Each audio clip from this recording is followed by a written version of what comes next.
Your brain doesn't see the difference between hitting your thumb with a hammer and getting ignored in a group chat. That is not a metaphor.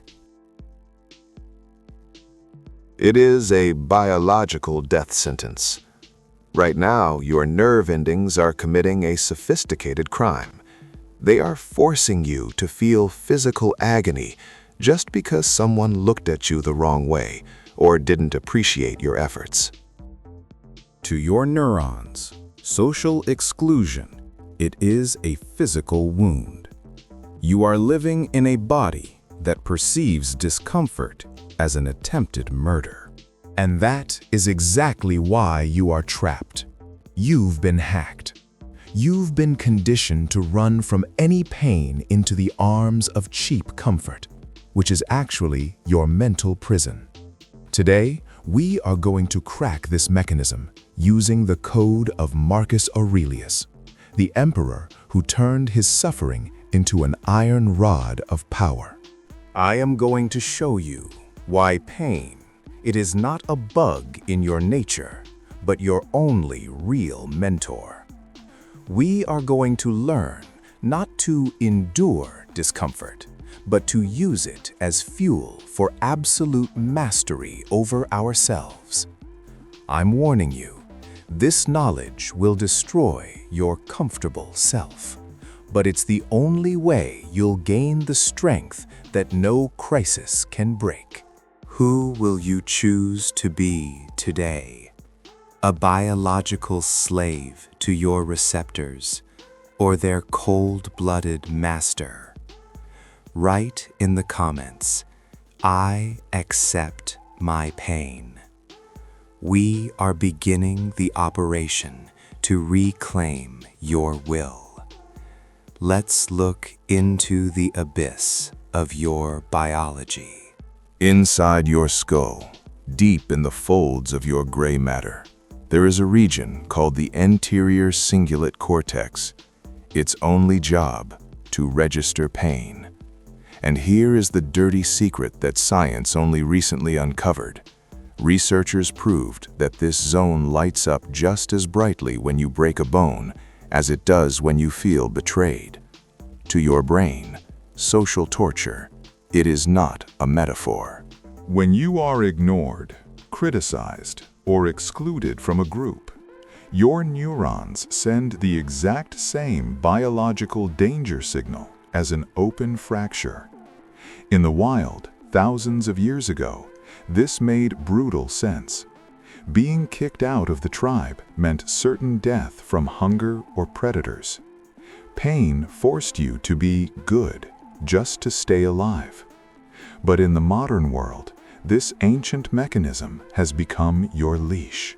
You are afraid to tell the truth to your boss, afraid to risk money, and afraid to be yourself because your brain perceives social judgment as an assassination attempt. The average person spends their entire life's energy medicating this existence. They drown their fear in sugar, hide in an endless scroll, and try to please everyone until they are shaking at the knees. Marcus Aurelius called this death while living. He understood what neurobiologists have only just confirmed. Comfort, it is a poison that atrophies your ability to win. If you run from discomfort, you are voluntarily shrinking your own brain. The first protocol, calculated exposure to discomfort. Marcus Aurelius was an emperor, the most powerful and wealthiest man on the planet. He could have slept on silk and eaten off gold, but he consciously chose to sleep on a hard floor and wear the simple clothes of a legionnaire. Why? Because he possessed the ultimate secret of power. The person who can, by their own will, endure physical and emotional discomfort becomes absolutely invulnerable to the manipulation of others. If you cannot be intimidated by the loss of comfort or physical pain, you cannot be controlled. You become free. We are going to implement the practice of neural hardening. Every single day, you must consciously go where your nerves hurt. A cold shower immediately after waking up. It isn't about health. It's about forcing the brain to shut up when it screams, "Don't do this." That difficult conversation you've been putting off for 1 month. Giving up your favorite dessert when you want it the most. Train your brain to the idea that discomfort, it is not a reason to panic, but a signal that you are becoming stronger. You are literally training your cingulate cortex to be quiet. You are turning it from your master into your servant. The second tool, distance from your own signals. The Stoics taught, we are not frightened by things themselves, but by our perception of them. From a modern, scientific perspective, you can learn not to be your pain, but to observe it from the outside. This is called subject-object separation. When you are scared, when you are under pressure, or when you are publicly criticized, do not say, "I am in pain." That is a lie. My brain is currently registering a social pressure impulse. Do you feel the difference? It isn't you suffering. It is just a chemical process in your body, a set of electrical signals in your cingulate cortex. This is the magic of power. In elite global circles and special forces, they call this cognitive reframing. You turn personal panic into dry analytical data. You are tricking your limbic system, replacing animal fear with the cold interest of a strategist. When you stop identifying with your feelings, you build an inner citadel. No betrayal, no crisis will breach your walls if you learn to view every event simply as a stream of incoming information. You are no longer drowning in an ocean of emotions. You are standing on the shore, watching the storm. The third tool, the strategy of active social independence. If your brain is terrified of being excluded, you must specifically create situations where you will be misunderstood or judged. This is a vaccination against slavery. The average person seeks approval like a junkie to get a hit of quick dopamine and feel safe. The strategist, however, seeks resistance. Marcus Aurelius advised looking at others' opinions like the sound of the wind or the barking of a dog. It might be loud, but it cannot change who you are unless you let it. Apply the useful inconvenience technique. Today, be the first to talk to a stranger. Pitch an idea at a meeting that people might laugh at. Do what you believe is right, even if people look at you like you're crazy. At that moment, your brain will start screaming in terror, demanding that you immediately become like everyone else. But your task, stand perfectly still. You must prove to your nerves through practice that social exclusion does not kill you. On the contrary, it makes you cleaner. When this biological fear of others' opinions collapses, you will become the most dangerous and influential person in any room. Your will no longer depend on others' likes, nods, or dirty looks. Marcus Aurelius was never a saint in the conventional sense of the word. He wasn't a soft dreamer or a passive philosopher. He was a man who possessed absolute, limitless power over the entire civilized world of his time. One word from him could wipe cities off the face of the map, and one signature decided the fates of millions. Yet, in this ocean of temptations and possibilities, he chose the most difficult path, absolute power over himself. His life, It was not a triumphal procession, but an endless siege. He was betrayed by almost everyone he trusted. His wife, Faustina, was rumored to support conspirators. His closest friend and talented general, Avidius Cassius, led a revolt to seize the throne, while Aurelius was fighting on the northern borders in the mud and cold. Most people in his position would have turned into bloody tyrants or drank themselves to death, but Aurelius didn't break. The secret of his resilience was that he accepted and harnessed his dark side. Modern psychologists call this the shadow. These are the hidden, frightening qualities of our character that we are used to hiding even from ourselves. Our rage, our thirst for power, our selfish nature. Society teaches us to suppress these forces, but Aurelius understood. We cannot become truly strong until we acknowledge our shadow. He didn't try to be a nice guy. He integrated his inner darkness. He took his natural rage and directed it not at external enemies or unfaithful friends, but at his own weaknesses. He declared war on his laziness, his fear, and his desire to give up. Remember, discipline, it is never a path of soft self-growth. It is a warrior's path, consciously using pain as a whetstone for the will. True Stoicism, it is not passive patience under the blows of fate. It is active, hardcore control over your reaction to those blows. It is the image of a person who feels pain in every cell of their body, who understands the full bitterness of betrayal, but whose face remains absolutely motionless, like an ancient rock. Such a person does not ignore fear. He takes the energy of that fear, melts it down, and builds the unshakable empire of his spirit on that foundation.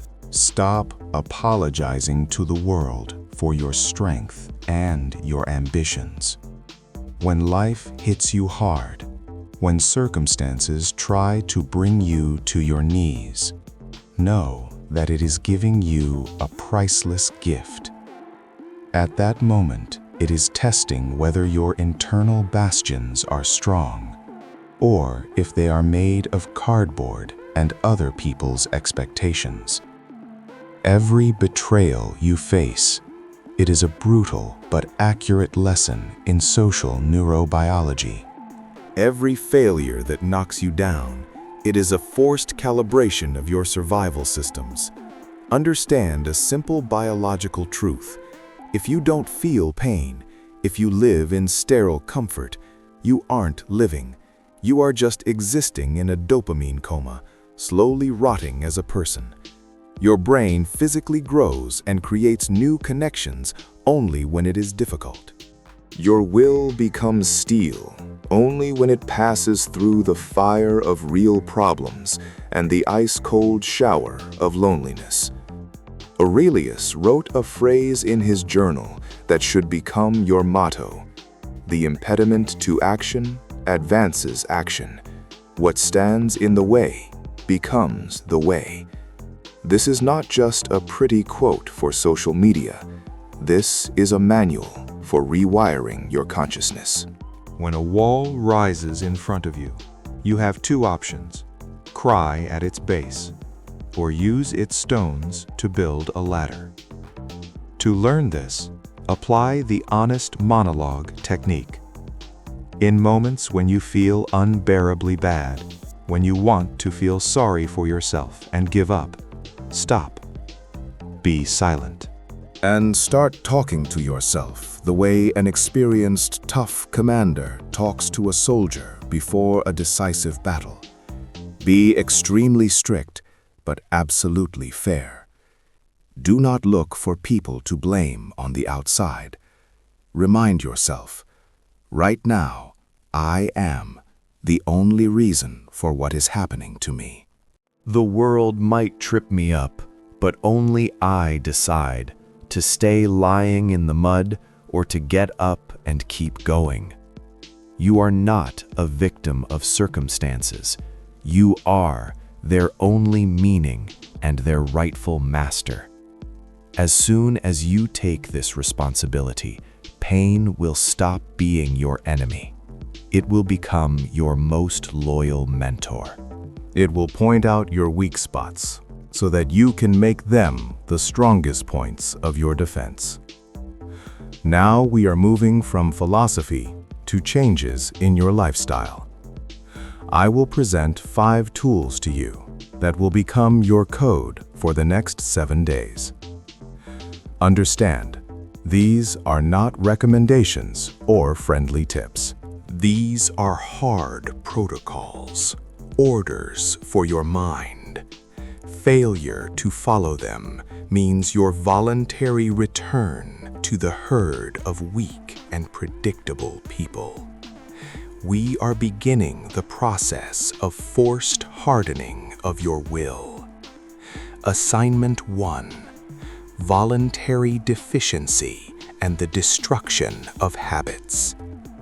Once every 3 days, you must consciously give up something that your brain considers a mandatory condition for comfort. That morning cup of coffee, that hot water in the shower, that soft leather chair. Marcus Aurelius constantly reminded himself, get used to doing with the very least, so that tomorrow, if you lose everything, your soul remains unshakable. Why do you need this? Every time you choose cold water over warm, you are sending a powerful signal to your limbic system. You are proving to your ancient brain that your internal peace does not depend on external supports. You are literally cutting the leash that the world jerks every time it wants to make you obey. The person who can be happy with only bread and water becomes the freest person on the planet. He cannot be bribed with comfort and cannot be intimidated by hardship. This is the base of your inner citadel. Assignment 2: The Invisible Mentor's Gaze Technique. When you find yourself in a situation of acute stress, when you are being yelled at, or when people are trying to humiliate you, stop for 1 second. Imagine that right now, a person you infinitely respect is watching you. Ask yourself, how would I behave under that gaze? Would you fuss? Would you start making excuses and mumbling? Most likely, no. You would immediately straighten your back, slow your breathing, and start speaking in a low, calm voice. Do this exercise whenever you feel pressure. This isn't a game of make-believe. It is direct training for your prefrontal cortex. You are learning to suppress the animal fight or flight response, replacing it with the cold control of an emperor. Over time, this internal observer will become your new personality. Assignment 3: Neural Vaccination Through Fear. Premeditatio Malorum. Every morning, before diving into the chaos of the day, set aside 5 minutes to imagine the absolute worst things that could happen to you today or in the near future. Don't just think about it, live it. The loss of all your money, a terminal illness, the sudden betrayal of the person closest to you. This is not pessimism or depressive thinking. This is what the Stoics called neural vaccination. When you have already lived this pain in your imagination and found the strength to remain calm, reality can no longer catch you off guard. You are preemptively tricking your cingulate cortex, lowering its sensitivity to the possible blows of fate. Assignment 4: social sabotage, and the rejection of masks. Do something that is guaranteed to make those around you look at you with confusion or slight judgment. The goal: to feel that exact sting of social discomfort and consciously choose not to react to it. Stand in line at a store without a phone in your hand, just looking forward. You must address the unpopular, tough opinion, the one everyone else is afraid to say. Dress a little simpler than the situation requires. Your brain will start screaming in fear. It will beg you to become like everyone else, so as not to be rejected. But you must stand perfectly still. Assignment 5. The Evening Tribunal and Desertion Analysis. Marcus Aurelius never went to bed without conducting an honest and brutal trial of himself. Open a notebook and write down the answers to 3 questions. Where did I act like a coward and run from pain into comfort today? At what moment did I seek praise and approval like a cheap actor? Where did I let my animal emotions take over my cold mind? Never feel sorry for yourself, and do not look for excuses like, "I was just tired." A strategist does not seek sympathy. He seeks hack points. We have reached the moment of truth. The masks are off, and now you know the truth that most people would prefer never to hear. Pain. It is not an enemy to run from. Pain. It is the only accurate and honest sign that you are still alive and continuing to grow. If your path has become too easy, it means you are rapidly heading down. Stoicism. It is not a boring theory from dusty history books. It is high-level technology for power over your own biology in a world that dreams of keeping you weak, dependent, and obedient. Marcus Aurelius was not a saint. He was the operator of this technology. He understood the only way not to go mad from limitless power and endless betrayals was to build something inside himself more durable than any empire. You are standing on the threshold. Right now, in your consciousness, the construction of your first inner citadel is being completed. You have the detailed blueprints and tools in your hands. You now know exactly how to trick your ancient brain, translating social torture signals into the status of useful training. Look at your life. The person you were even 30 minutes ago must be completely destroyed by your new understanding of pain. You no longer have the right to be naive. You can no longer say, "I didn't know." Now you know everything. Stand up, straighten your back, feel that cold fire inside. Your new life begins now, the very second you decide to walk toward discomfort. Act right now, without hesitation.